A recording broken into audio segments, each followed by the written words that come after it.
Hello and welcome to Channel's Book Club. My name is Olakunle Kasumo and it's always great to be on the show. We are rolling in 2024. Exciting year it's going to be, I assure you of that. And I hope that you've taken time to write out your goals for the year. And I hope one of those goals is the number of books you are going to read for the year. If you've not done that, please do that. There has to be a self-development plan. Every year of our lives, every year we're opportuned to wake up, breathe in.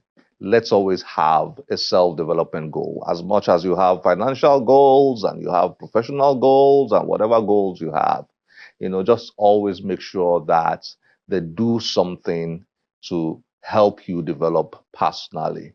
And one of the most effective things to do when you want to develop yourself personally is to read. Read.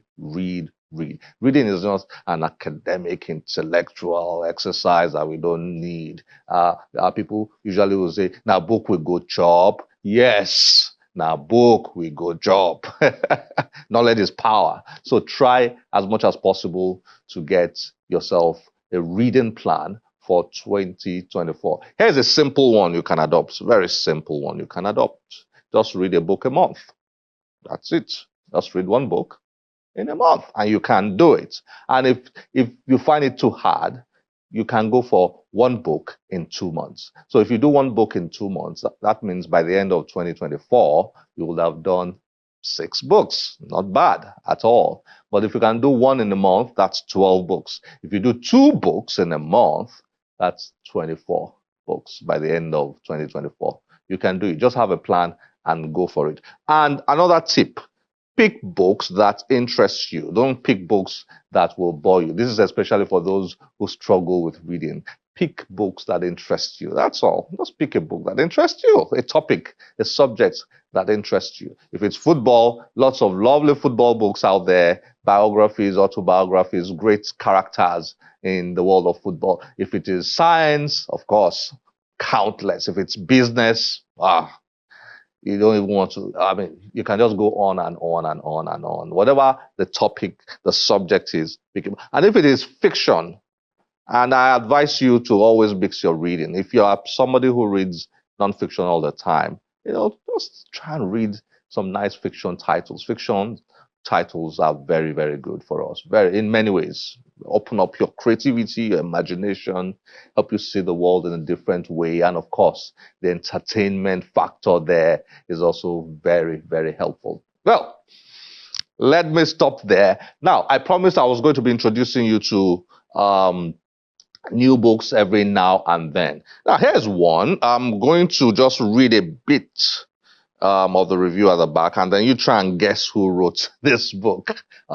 Okay. From beginning to the end, Nigerian Public Discourse is a poignant insider's dissection of Nigeria's hydra-headed socio-political situation. Very true. Through courageous and radical intellectual analysis, the author questions the collective dissemination of myth garnished as facts in the discourse of national enterprise, a misadventure that has negatively impacted national development. Thus, the author aims at reframing national discourses away from misconceived narratives and nebulous data brandishing in order to engender national growth and development. Who wrote that? Okay, here is a clue. The former governor in Nigeria. 1, 2, 3, 4, 5. Did you get it? Okay, a former governor of Lagos State. I knew you would get it. Of course, the one and only BRF, Babatunde Raji Fashola SAN. He's written a book, Nigerian Public Discourse, the interplay of empirical evidence and hyperbole. We're going to be featuring this very soon, so you might want to look out for that. I'm sure you're curious to read a book written by this man who has been governor of Lagos State and a federal minister. Interesting. Nigerian Public Discourse, the interplay of empirical evidence and hyperbole. Now, here's another one. Chronicles of a Cairo bookseller by Nadia Wassef. A good friend of mine gave me this, one of the foremost book distributors in Nigeria. Chronicles of a Cairo Bookseller by Nadia Wassef. He's told me to read this book, and I've read a bit of it. I'm excited about reading it. Okay, so I'm showing you this book. I have not dug into it myself. I've only flipped through here and there, and it's been highly, highly, highly, highly recommended. And from what I've read so far, the little I've read so far, I'm eager to really dig in. It's a story of three young women who started a book business in Cairo, in Egypt. And despite all the obstacles, built it into a very powerful brand. So I'm looking forward to reading this. Maybe when I'm done reading it, I will share with you more thoughts on it. For every reader who has found solace in the aisles of a bookstore, that is what Emma Straub, author of All Adults Here, says about this book, Chronicles of a Cairo Bookseller. Nadia. Okay. Well, the great Chimamanda finally wrote a book for kids after writing award-winning novels. She finally did one for the kids, and you can only imagine how excited people are all over the world that Chimamanda finally wrote a book for kids. Well, I believe it's going to be a winner just like her other books. Her books are always winners, so this one will not be different. Recently, she launched the book at an event that was really fun. Fun for kids who attended, fun for all the adults who attended. One of the highlights of the event was when distinguished personalities like former President of Nigeria, Chief Olusegun Obasanjo, came around and shared their thoughts on the values, the benefits of reading, their own experiences reading, and how it is important for success in life. Well, another highlight, there's no main highlight, is there? Highlight. Another highlight of the event was a conversation with Chimamanda. It was brief, but it was fun. People had the opportunity of sending in questions, and she responded to all those questions. I had the privilege of sitting down with her at that point in time to look at those questions and get her answers to those questions. It was interesting because you had to write your question, wrap it up, put it in the basket, and then we had to pick randomly, and then she would answer the questions picked. Well, let's enjoy that short session with Chimamanda as she responded to questions.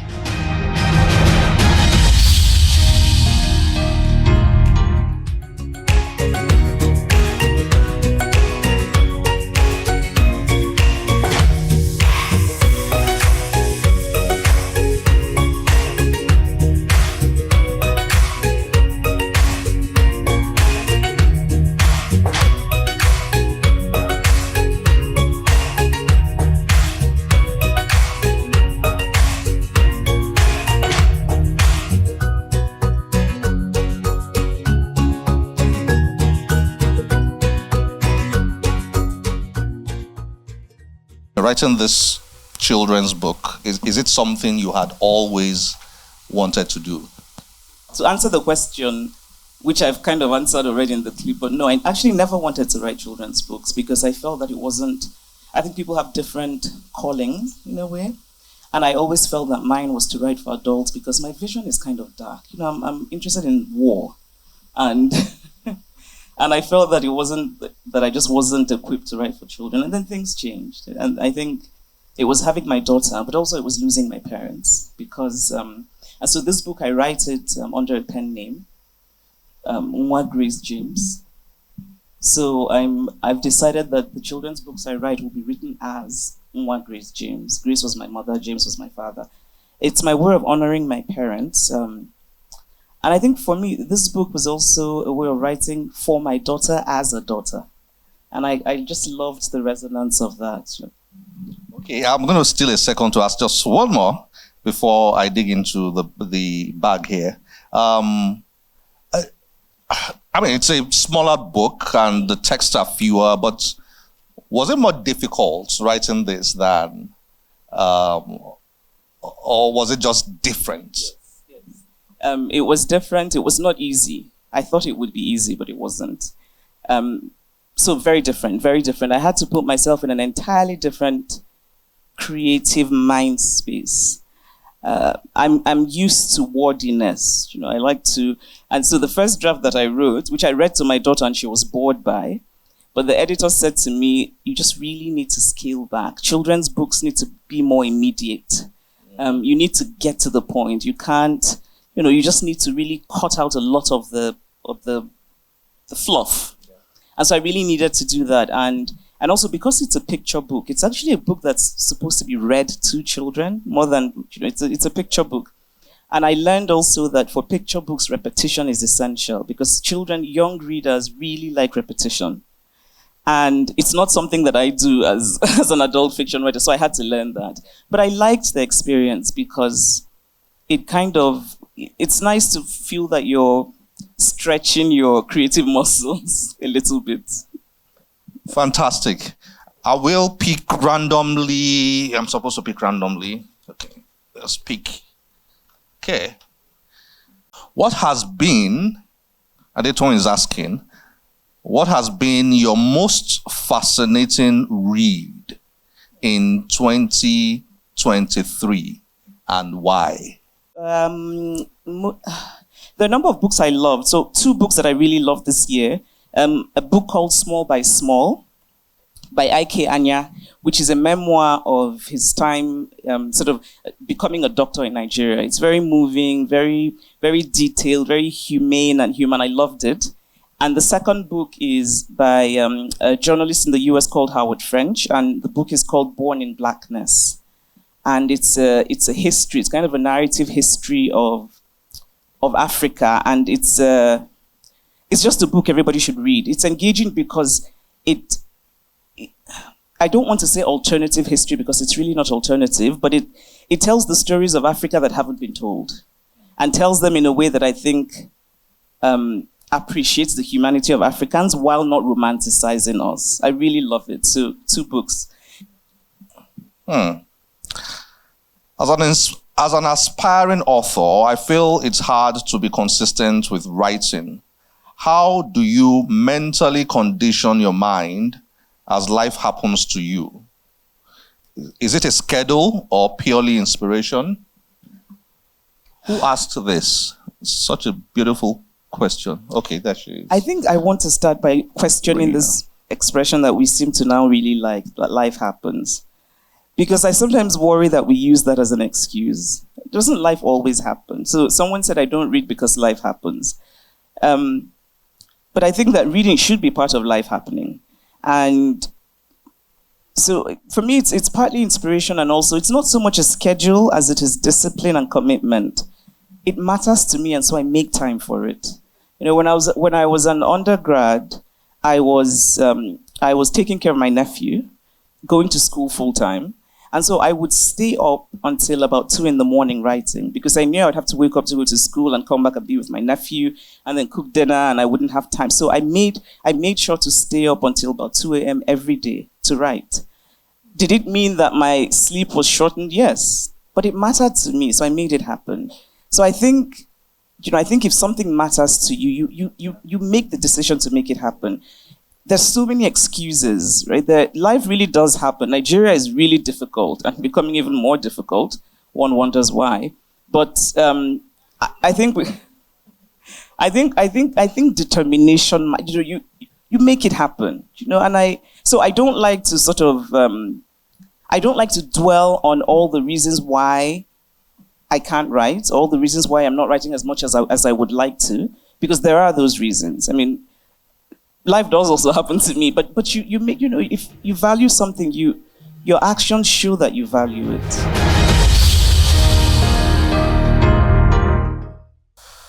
Okay, how do you make your characters so lifelike? You know what? This very simple answer is by not minding your business. It is essential to writing fiction. You have to not mind your business. You have to eavesdrop when other people are having conversations. You have to poke your nose in what is not your business. You have to, because otherwise you're not going to get the material you need. So watch people. Is that lovely person laughing at what I said? So, you really need to watch people. When I was much younger, the joke was that when adults were talking, I would come there and sit down and also be listening as though I was part of the conversation, right? And my parents indulged me, right? But you really, you need to watch people, listen, but really watch human beings. People are fascinating, and people are so different and varied. So it's really important to watch people, especially if you're going to write realistic fiction. So I do that a lot. I mean, just being here, characters are things are emerging and bubbling in my head. I'm already imagining a life for you. Okay, the surprising truth is that this is not Chimamanda's first children's book. Really? She wrote her first children's book that I read in primary 2 called Ella.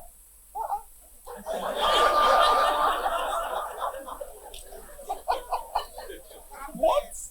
She wrote this book at the age of 8. What's happening here? Until today, I wish she continued and finishes that book. I'm a fan forever. So, was that published? No, it was handwritten in an exercise book. Yeah. This is primary school we're talking about. Oh, wow. And I had no idea that this... Oh, wow. Okay, now, since these things are coming out, let me give you another one, which she begged me not to tell anybody in public. So I was at this African Institute of Literature in Germany some years back. And they had this big library, African books, and all that. And I just saw Chimamanda Adichie. I said, I grabbed the book. I'd never seen or heard that book before. The ugliest book ever produced I've ever seen. So I said, when did Chimamanda write this? So when I saw her a few years ago, can you remember? When I saw her a few years ago, I said, I saw your book somewhere in Germany. She said, which one is that? And I mentioned the title. She said, please don't tell anybody I ever wrote that book.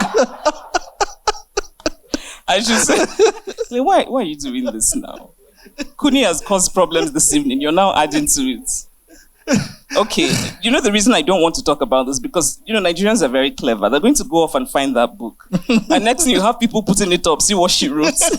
I will deny myself, but no. So, okay, full confession. Actually, my first published book was a terrible collection of poems called Decisions. And you said Chimamanda Adichie. No, what you saw on the cover was Amanda Adichie.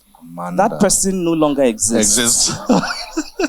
This was before I became intellectually sophisticated enough to know that English names are useless. So, Chimamanda Adichie now exists. So, all things are passed away. Please, can we put our hands together for the great Chimamanda?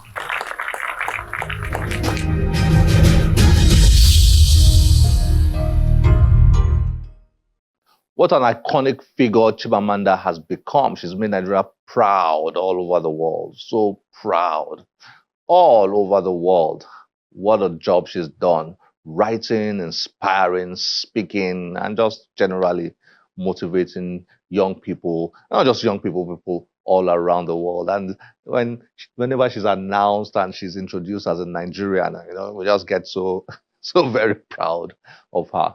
Well done, Chimamanda. Keep going. More books for the kids out there. They need more. Up next is the launch of a fascinating book that tells the story of Nigeria's high commissioners to the United Kingdom from the beginning, from inception up until recently. Wow, what a story, what a book. We enjoyed that launch, and I hope you do too.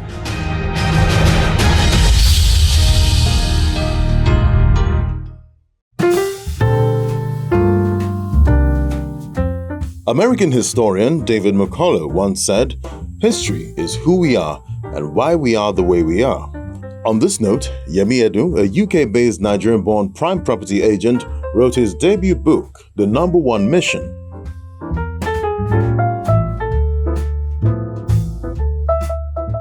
The number one mission shares the history of the Nigerian High Commission in London, the United Kingdom, its people, and relationships that have shaped it over many years.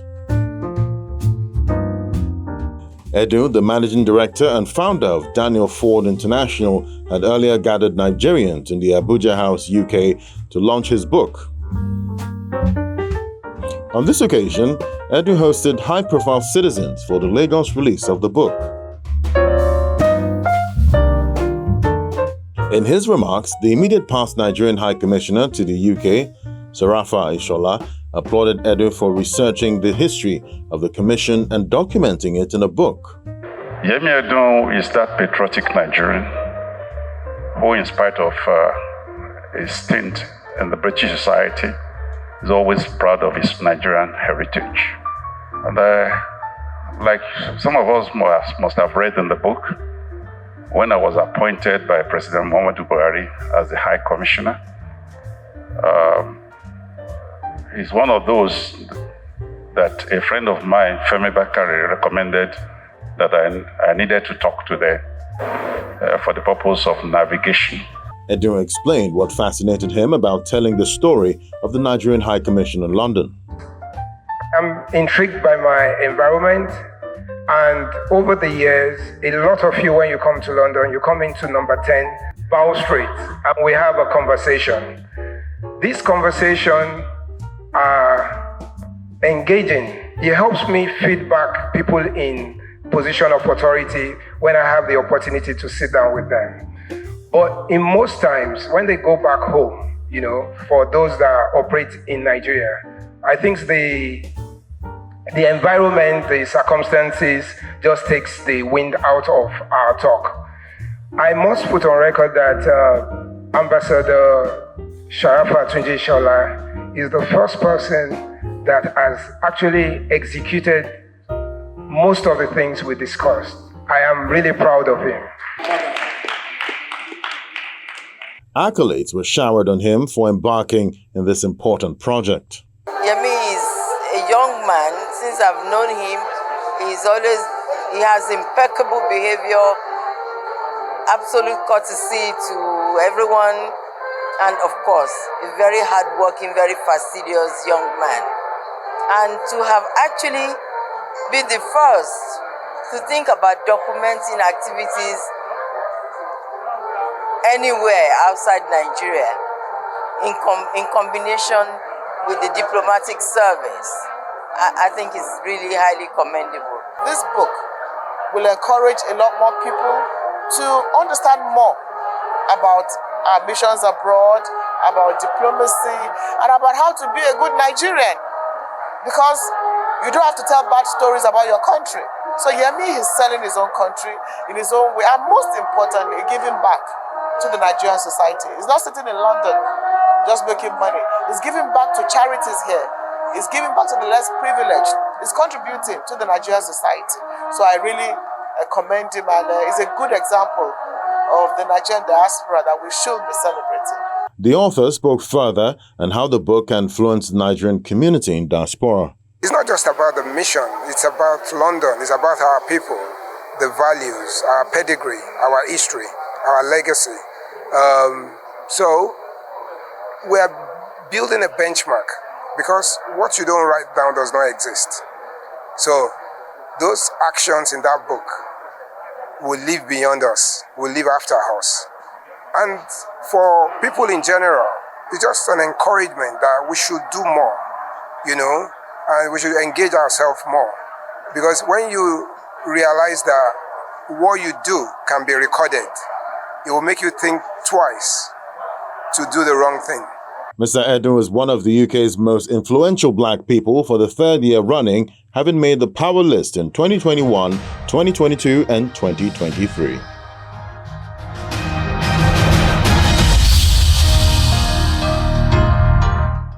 Very important book. We need to do more books like that, books that tell our story. I always say that almost every episode, and I will keep saying it for as long as I do this show. Just let's go out there and tell our own stories. Let's write our own stories. Let's write our own stories. I believe very much that Nigeria, Africa could have been a lot greater by now if our ancestors had written much and preserved everything written, I think we would have been able to know our history, our origin, our identity. And when you know your identity, you become very, very powerful. Very powerful. Well, this is where we have to end the show today. As always, we'll be delighted to get your feedback through any of our social media platforms displayed on your screen. My name is Olakunle Kasumo. Remember, one great book can change your life. Bye-bye.